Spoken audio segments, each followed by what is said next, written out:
Hi everyone and welcome back to another video. So buying an S&P 500 investment on Wealthsimple is one of the most popular ways for Canadian investors to gain exposure to five of the largest publicly traded companies in the United States. Instead of buying hundreds of individual stocks, you can invest in an ETF that tracks the S&P 500 and manage everything directly from your Wealthsimple account. So Wealthsimple supports commission-free stock and ETF trading, fractional investing, and recurring investments.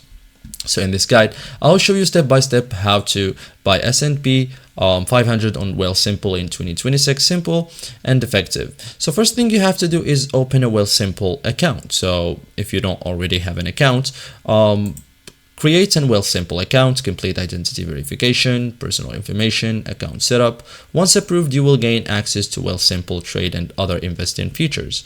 Okay. After that, you have to fund your account. So here you have, before investing, transfer money into your Wealthsimple account. Common methods include bank transfer, direct deposit, linked bank account funding. So tap Add Funds, choose the account to transfer from, enter the amount you want to invest, and then confirm the transfer, okay, or transfer. So as you can see here, the steps. So then search for an S&P 500 ETF. So as you can see here,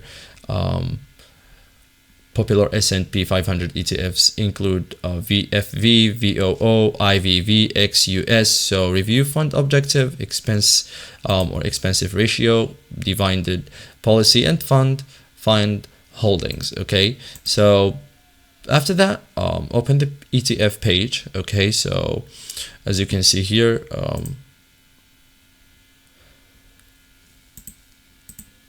and search for VFV or another S&P 500 ETF. Tap the ETF from the results and review its charts, holdings and details, and then tap buy. So thank you guys for watching this video and see you in the next tutorial.